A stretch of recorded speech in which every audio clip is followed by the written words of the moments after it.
ലോകത്തിന് നന്മ പകരുവാനുള്ള ഉപകരണമാണ് ദൈവവചനമെന്ന് Thiruvalla archbishop doctor Thomas Mar Coorilos.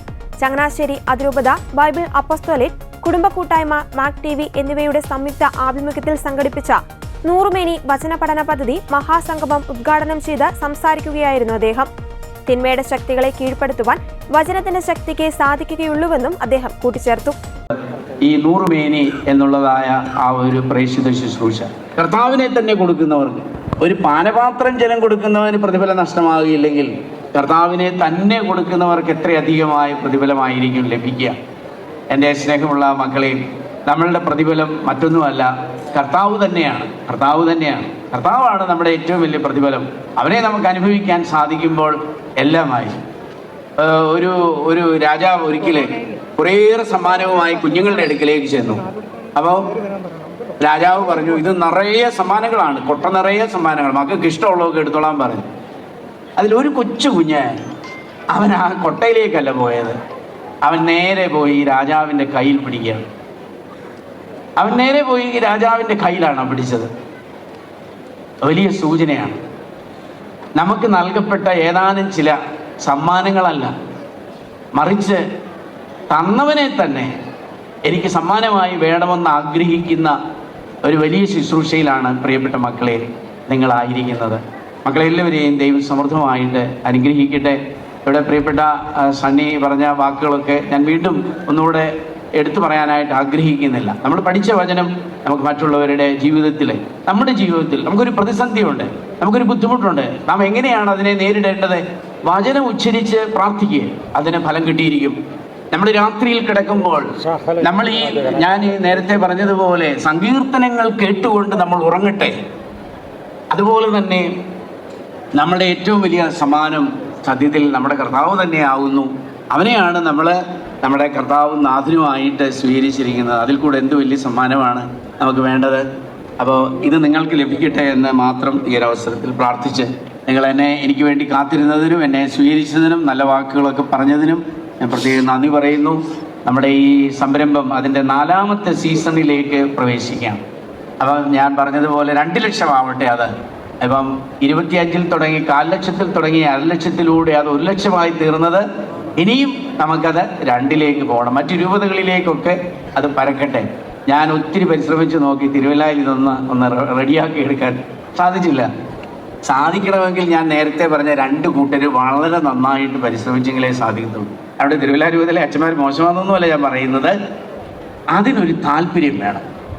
നമ്മൾ ഏതൊരു ശുശ്രൂഷ ചെയ്താലും അതിൻ്റെ കൂട്ടത്തിൽ, അല്ലെ അതുമായിട്ട് ഏറ്റവും പ്രധാനപ്പെട്ട ഈ കാര്യത്തിന് എൻ്റെ കുഞ്ഞുങ്ങൾ വചനം അറിയട്ടെ, എൻ്റെ കുഞ്ഞുങ്ങൾ വചനം പഠിക്കട്ടെ എന്നുള്ള ഒരു ആവേശവും താല്പര്യവും ജനിക്കുമ്പോൾ അത് 100 മേനി തന്നെ ഫലം തരും. ചങ്ങനാശ്ശേരി അതിരൂപത മെത്രാപ്പൊലീത്ത മാർ തോമസ് തറയിൽ അധ്യക്ഷത വഹിച്ചു. ദൈവവചനം ജീവിതത്തിലെ ധാർമ്മികതയെ വളർത്തുന്നുവെന്നും വചനം സ്വീകരിക്കുന്നവർ ലോകത്തിലെ പ്രശ്നങ്ങളോട് പ്രതികരിക്കുന്നവരും പരിഹാരകരുമാകണമെന്നും മാർ തോമസ് തറയിൽ പറഞ്ഞു. എനിക്ക് ഒരു കാര്യം ഉറപ്പാണ്, ഈ വചനം പഠിച്ചു കഴിഞ്ഞാൽ ഏതെങ്കിലും ഒരു കവിത പഠിക്കുന്നത് പോലെയോ കഥ പഠിക്കുന്നത് പോലെയോ അല്ല. അത് വെറുതെ അവിടെ കിടക്കുകയാണ്, വിത്ത് വിതയ്ക്കപ്പെടുകയാണ്. അത് തീർച്ചയായിട്ടും അത് വളരും, അത് വളർന്ന് പന്തലിക്കും.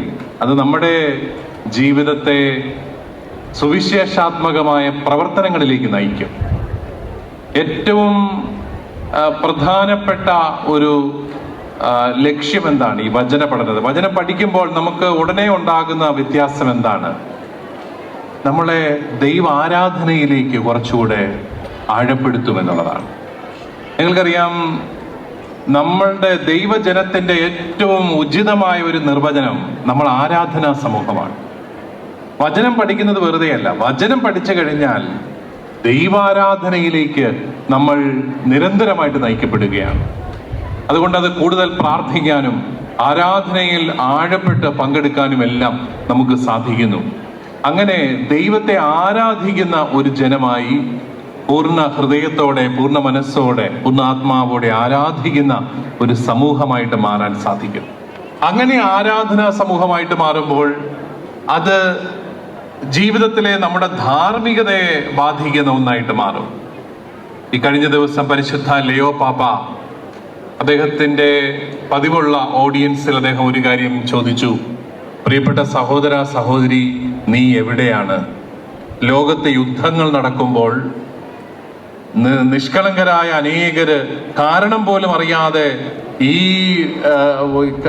ബോംബിടുന്നവരുടെയും അതുപോലെ ആക്രമിക്കുന്നവരുടെയും കിരാതമായ മനസ്സിന്റെ ഇരകളായിട്ട് മരിച്ചു വീഴുമ്പോൾ, പ്രിയപ്പെട്ട സഹോദര സഹോദരി, നീ എവിടെയാണ്? എന്നിട്ട് അദ്ദേഹം കൂട്ടിച്ചേർത്തു, അങ്ങനെയുള്ള സന്ദർഭങ്ങളിൽ നിശബ്ദത ഒരിക്കലും ഒരു പരിഹാരമല്ല. നമുക്ക് ബൈബിള് പഠിച്ച് നമ്മുടെ ഒരു സംതൃപ്തിക്ക് വേണ്ടിയിട്ട് അത് ഉപയോഗിക്കാം. തീർച്ചയായിട്ടും വചനം വായിച്ചു കഴിയുമ്പോഴുള്ള ഒരു വലിയ ഗുണം എന്താണ്? നമ്മുടെ മനസ്സുകൾ അങ്ങ് ശാന്തമാകും. നിങ്ങൾ ഒരധ്യായം ബൈബിള് വായിച്ചു കഴിഞ്ഞാൽ ഏറ്റവും കൃത്യമായിട്ട് നിങ്ങൾക്ക് സംഭവിക്കാൻ പോകുന്നത് മനസ്സിന്റെ ഒരു ശാന്തതയാണ്. ഏത് പ്രശ്നത്തിൽ ഇരിക്കുമ്പോഴും കുറെ വചനം വായിച്ചു കഴിയുമ്പോൾ ദൈവം നമ്മുടെ കൂടെ നിൽക്കുന്നു എന്നുള്ളൊരു ചിന്ത നമുക്കുണ്ടാവുകയും അത് നമ്മുടെ മനസ്സുകളെ സമാധാനിപ്പിക്കുകയൊക്കെ ചെയ്യും. പക്ഷെ ആ സമാധാനവും സുരക്ഷിതത്വവും സുഖവും ഒക്കെ ആയിട്ട് നമ്മളങ്ങ് ജീവിച്ചാൽ മതിയോ? സുവിശേഷം ഹൃദയത്തിൽ സൂക്ഷിക്കുന്നവരെന്നുള്ള നിലയിൽ ഈ ലോകത്തോട് പ്രതികരിക്കേണ്ടവരല്ലേ? നിങ്ങൾ ഈ കഴിഞ്ഞ ദിവസം വികാരി ജനറൽ മോൺസന്നൂർ ആന്റണി ഏത്തക്കാട് മുഖ്യപ്രഭാഷണം നടത്തി. ചലച്ചിത്ര നടൻ സിജോയ് വർഗീസ് നൂറുമേനി സീസൺ 4 ഉദ്ഘാടനവും പഠന പുസ്തക പ്രകാശനവും നിർവഹിച്ചു. Professor Joseph Tito, sister Cherupushpam, Josy Kadanthode, Mariam George Pottamkulam, Scaria CV Vadakkel എന്നിവർ പുസ്തകം ഏറ്റുവാങ്ങി. ചലച്ചിത്ര നിർമ്മാതാവും ഗാനരചയിതാവുമായ ലിസി ഫെർണാണ്ടസ്, അതിരൂപത Bible apostolic director reverend father George Manthurathil, media village media coordinator father George Elanjikkal, Noorumeni വചന പഠന പദ്ധതി chairman Sunny Thomas Idimannickal, Bible apostolate അതിരൂപത president doctor Rubil Raj, Noorumeni general convener doctor Jobin S. Kottaram, pastoral council secretary professor Rekha Mathews, doctor PC Aniyankunju, sister Cherupushpam എന്നിവർ സംസാരിച്ചു. എന്റെ സ്വന്തം Bible പദ്ധതിയുടെ ഉദ്ഘാടനം മാർ തോമസ് തറയിൽ മെത്രാപ്പോലിത്ത 119 സങ്കീർത്തനം മനഃപ്പാഠമാക്കിയ 2ാം ക്ലാസ് വിദ്യാർത്ഥികളായ ലൂക്ക രാഗേഷ്, ഇവാൻ B. ബിജോയ് എന്നിവർക്ക് പേഴ്സണൽ ബൈബിൾ നൽകി നിർവഹിച്ചു. ചലച്ചിത്ര നടൻ സിജോയ് വർഗീസ്, ഗാനരചയിതാവ് Lissy K. Fernandes, doctor Rubil Raj എന്നിവരെ സമ്മേളനത്തിൽ ആദരിച്ചു. ഗ്രാൻഡ് ഫിനാലെ വിജയികൾക്കുള്ള സമ്മാനദാനവും ചടങ്ങിൽ നടന്നു. 5000-ഓളം സമ്മാനാർഹർ ഗ്രാൻഡ് ഫിനാലയിലും മഹാസംഗമത്തിലും പങ്കെടുത്തു.